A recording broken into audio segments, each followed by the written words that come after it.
Good morning बच्चों। आज हम आपको हिंदी पढ़ाएंगे जो कि कक्षा 7 शब्द रचना। शब्द रचना क्या होता है?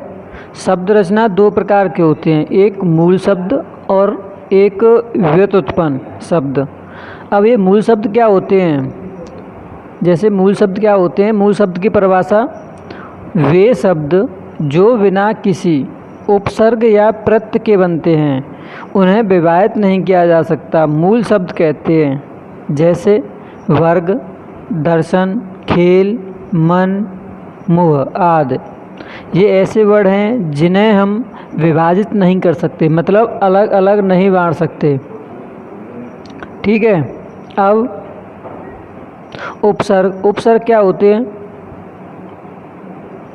उपसर्ग होते हैं वे शब्द जो किसी भी शब्द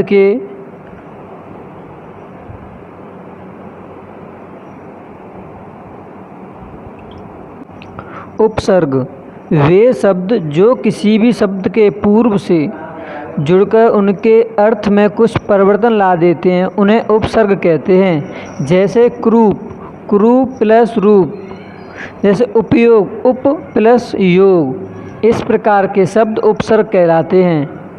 उपसर्ग 4 प्रकार के होते हैं। एक संस्कृत या तत्सम उपसर्ग, नंबर 2 हिंदी उपसर्ग, नंबर 3 विदेशी उपसर्ग, नंबर 4 उपसर्ग की तरह प्रयुक्त होने वाले।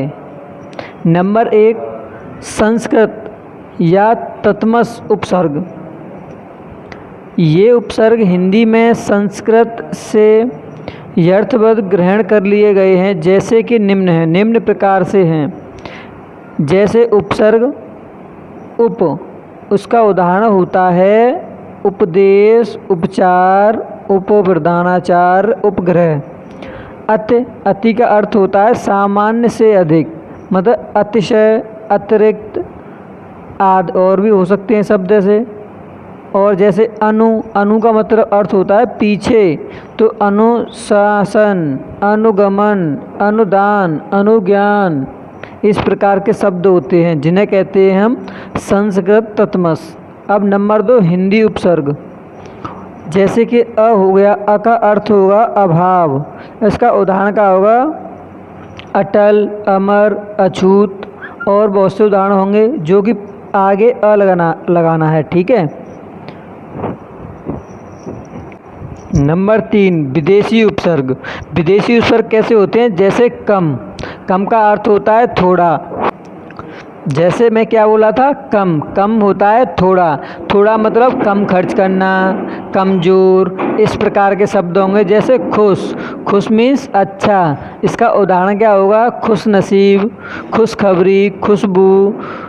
ठीक है। और जैसे ना का मतलब होता है नहीं, मतलब नादान, नाबालिग, नायक, नासमझ, इस प्रकार के। ठीक है। अब नंबर 4 आता है उपसर्ग। ठीक है। उपसर्ग क्या होते हैं? जैसे अंत हो गया, अंत का मतलब होता है भीतर। इसका उदाहरण होगा अंतपुर। ठीक है। अंतर्मन, अंतर्राष्ट्रीय। और जैसे वाही मीन्स होता है बाहर, जैसे बहिष्कार, वही मूर्ख। ऐसे इस तरह के उपसर्ग होंगे। ठीक है। अब क्या होता है? अब आते हैं प्रत्यय। प्रत्यय क्या होता है? जैसे जो शब्द किसी शब्द के अंत में लाकर नए शब्द का निर्माण करते हैं, उन्हें प्रत्यय शब्द कहते हैं। जैसे दुकान प्लस दार, दुकानदार। मतलब यहाँ जो दर है शब्द दुकान के अंत में जोड़ा गया एक नया शब्द है। ठीक है। जैसे अब हम लिखते हैं, जैसे नंबर 1 होगा कृत्य प्रत्यय। कृत्य प्रत्यय किसे कहते हैं?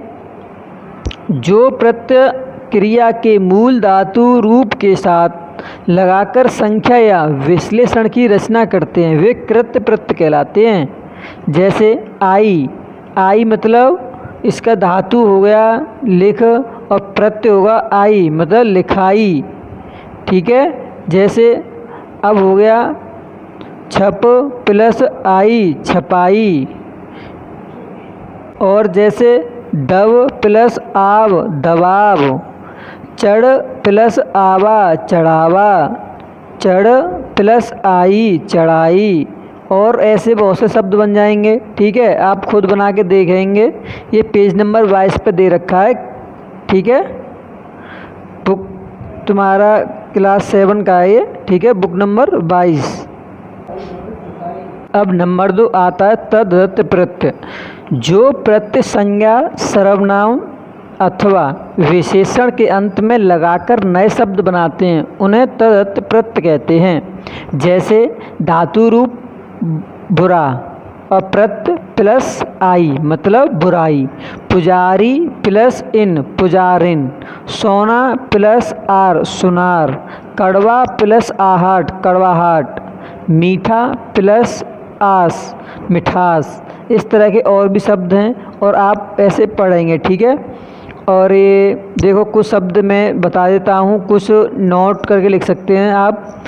लिखो जैसे कि जो शब्दांश मूल शब्द से पहले जुड़कर उनके शब्द में परिवर्तन लाते हैं उन्हें उपसर्ग कहते हैं। उपसर्ग की परिभाषा, उपसर्ग 4 प्रकार के होते हैं। मैंने बताए थे संस्कृत या तत्सम उपसर्ग। नंबर 2 हिंदी उपसर्ग, नंबर 2 हिंदी उपसर्ग, नंबर 3 विदेशी उपसर्ग, नंबर 4 उपसर्ग की तरह प्रयुक्त होने वाले अर्थ। ठीक है, अब देखो एक और डेफिनेशन लिखो। शब्द के अंत में जुड़कर उनके अर्थ में विशेषता लाने वाले शब्द प्रत्यय कहलाते हैं। ओके, प्रत्यय के 2 प्रकार के भेद होते हैं, एक कृत्य पद और नंबर 2 पद्धति प्रत्यय।